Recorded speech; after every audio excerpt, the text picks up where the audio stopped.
In our discussion on Vyadha Gita, we have reached chapter 2, where Rishi Kaushik has reached Mithila and met Dharmavyadha. Dharmavyadha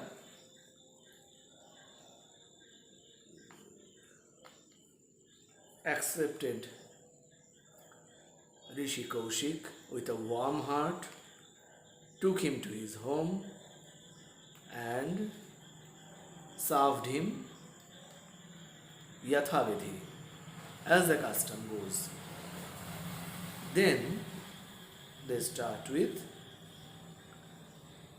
the discussion where Dharmavyadha says, I do my duty well, I do not envy anyone,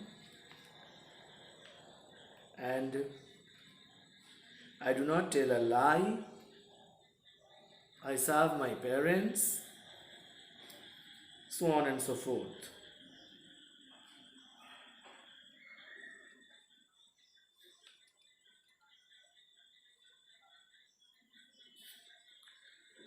A remarkable thing to note is that in Mahabharata itself, we find another Gita, another question and answer discussion, which is named as Sanat Sujat Samvad. There we see King Dhritarashtra is asking few moral and religious questions to Vidura. And Vidura says, as I have taken birth in a Shudra Yoni, I cannot answer you, as you are a Kshatriya and I am a Shudra. I cannot discuss religion, scriptures with you. So, please invoke Brahmarshi, the son of Brahma, Rishi Sanat Sujat. Rishi Sanat Sujat appears and clarifies the doubts of Dhritarashtra. Now, why Vidura denied to answer the Dhritarashtra's questions? As a custom, one who tries to learn something should sit below the seat of one who is teaching. The preceptor would sit on a higher platform and the student would sit, the pupil would sit on a lower platform. Now, Vidur is a subject to King Dhritarashtra. He is paid for his advices. In such a situation, Vidur, according to virtues, cannot sit on a higher platform than Dhritarashtra, the king. The king is the employer. He cannot sit on a higher platform than the king. That is why Vidur denies to answer Dhritarashtra's question.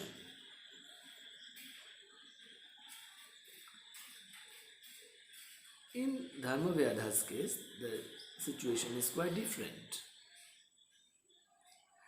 In various stories in Upanishad and in other scriptures, we find Brahmins go to Kshatriyas, Vaishyas, even Shudras to learn Brahmajnana. So there is a deviation, rather we should call it a deviation. I would like to tell the story, a beautiful story from Ramcharitmanas. Rishi Vishwamitra, he is accompanied by Ram and Lakshmana, and they three visit the palace of King Janaka, where the Swayamvar is taking place. Now, there are seats for the king's would-be grooms. There are seats for the Brahmins, there also would be grooms. All the four Varnas, they have their separate seats. The kings, the Kshatriyas, the Brahmanas, the Vaishyas and the Shudras. Ram and Lakshmana are not invited. They accompany their guru, Rishi Vishwamitra. So where are they to be seated? All the courtiers, all the subjects of King Janaka are confused. Where to give seat to these princes? Two princes. Janaka welcomes Rishi Vishwamitra with folded hands and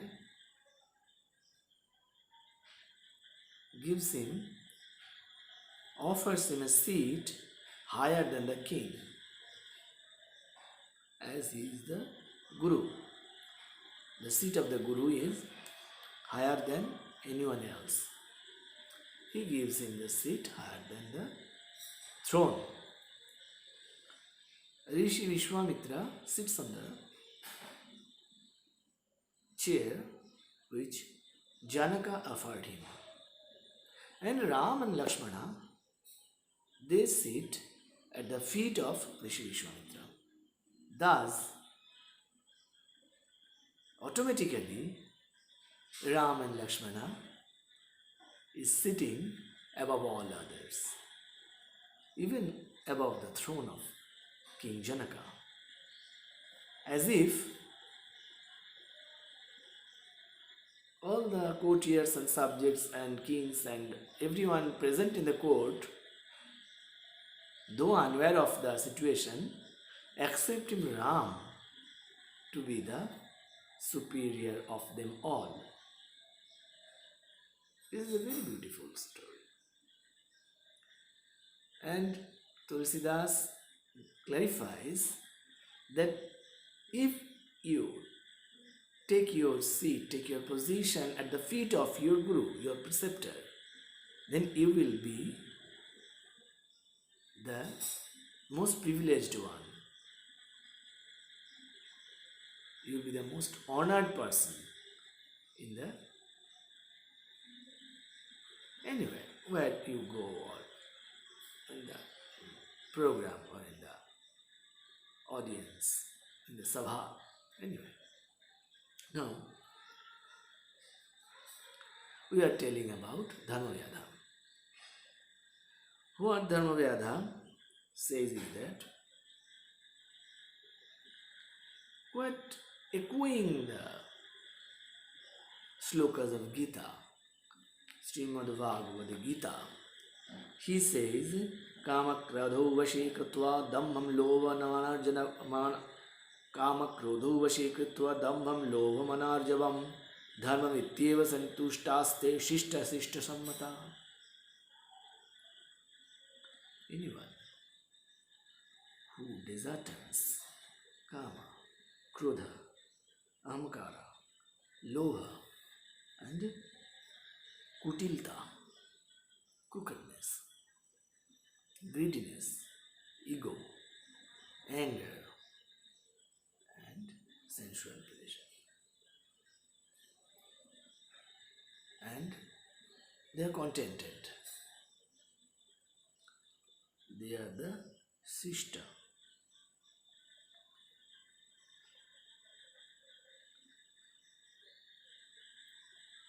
We follow the Vedic instructions, and they are called, this is this way, following the Vedic instructions and performing yajna is called Ditya Sishta Lakshana.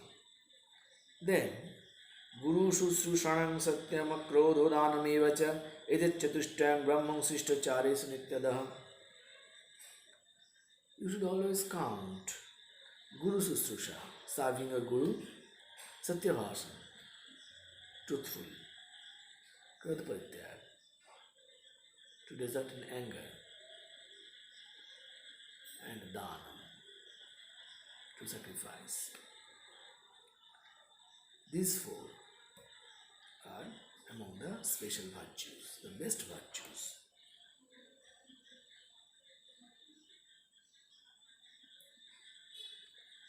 वेदस्य पुनिषत् सत्यम सत्यस्य पुनिषत् दमः दमस्य पुनिषत् त्यागः शिष्टाचारेषु नित्यदा. What is the cream of Vedas? Satya, truth. What is the implication of truth in life? Dam, control of senses and mind. And what is the importance of Dam? Tyaga.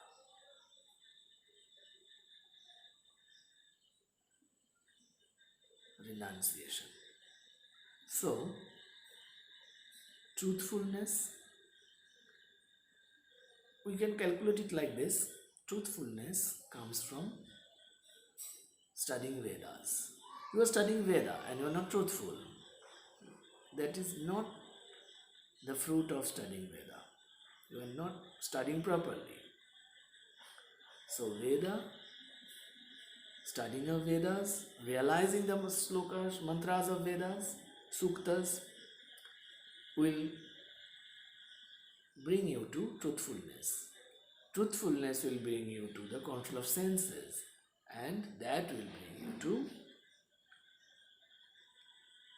renunciation of worldly pleasures, materialistic pleasures.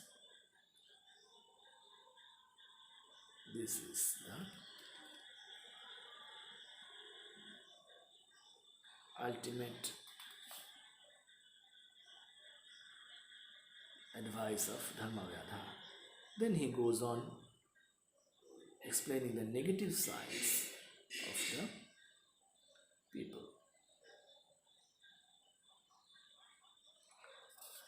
Kamo lobha graha kirnang panchendriya jalang nadim navam sritimayim krutva janma durgani santaraha.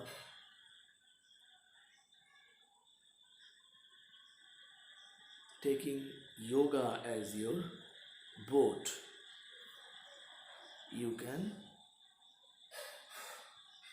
go to the other bank of this river that is called the body, physical sheath, which is full of kama, krodha, ityadi, the river monsters, water monsters.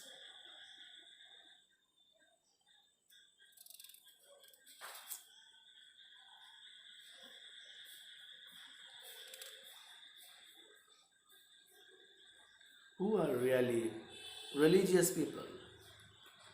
He says, akrodhanto anasuyanto nirahankaramatssaraha rajavaha sampannaha shishtachara vartite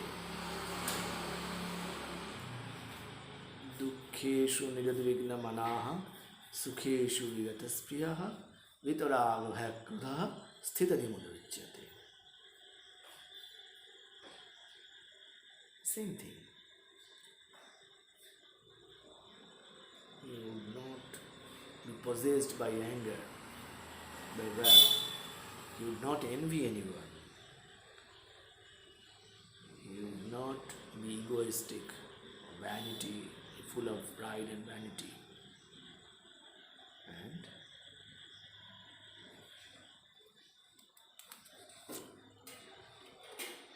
this is a man who is truly religious.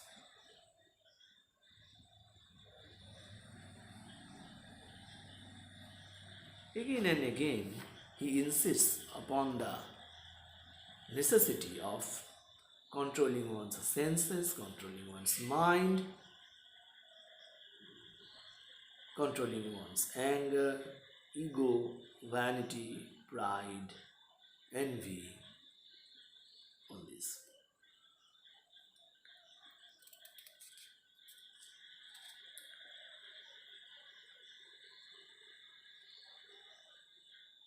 Kshama, to forgive, Satya, to stick to truth, Saralta, to be simple, Pavitrata, to be pious. These are all the qualities of a Sajjana, of a good man, Sadhaka. सर्वभूतो दयावंत ह्य हिंसा निरतः सदा परुषंच न भाषन्ते सदा संतद्विज प्रियाः. Who are worshipped by the Brahmins, whom the Brahmins respect, those who are merciful to others, all living beings, not only human beings. Sarvabhuta hiterata. In Geeta also, Bhagavan says, Sarvabhuta hiterata, not only human beings, not only cows or goats or birds. Sarvabhuta hiterata, of all living beings, even non-living beings. He ahimsa nirata. Ahimsa means one who does not do harm to anyone. Ahimsa is not non-envy or something like that. Ahimsa means one who does not do harm to anyone. That is called ahimsa. And do not rebuke, implore, or criticize anyone. Parushanchana bhashante. Do not criticize, do not rebuke or implore anyone. They are worshipped by the Brahmins. And indirectly, Vyadha says all these qualities persist. All these qualities are there in Vyadha himself. You cannot advise anyone something which you yourself do not practice. There's a story about Nanak Dev Ji, a widow, a poor widow. She came with her only son to Nanak Dev Ji and requested him to rebuke the boy, the little boy, because the boy was too much fond of taking molasses, gur,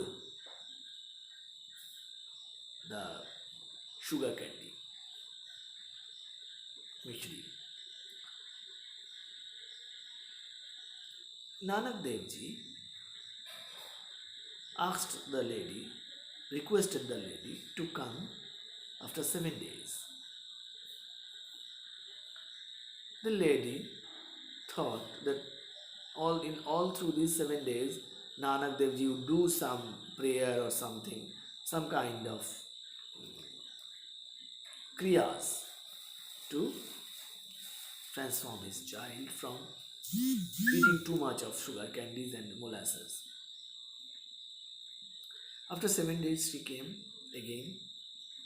This time, Nanak Dev Ji advised the child not to eat molasses and sugar candies too much. It would do harm to his teeth and his physique and his appetite, of course. The widow was very upset. She asked, "You could have done this in the previous day itself. Just an advice to the little boy. You could have done this in the previous day. Why did you send me so long? It's a long path from my village to your ashrama. Why did you send me back to come again to have this little advice?" Nanak Dev Ji replied, that when you came with your problem, by that time, I was very fond of sugar candy and molasses. I first controlled my own senses, and then only I advised your child. I cannot advise what I do not practice myself. Now, we often see today the monks and saints and the abbots of ashrama and matha. They advise people to renunciate their worldly pleasures and sensual pleasures, while they themselves are wearing lots of gold and silver and all this, and they are craving for um, lots of people and fame and all this. So, what happens is that when you do not practice something and you advise others to do it, it becomes fruitless. And here we end the second chapter of Vyadha Gita.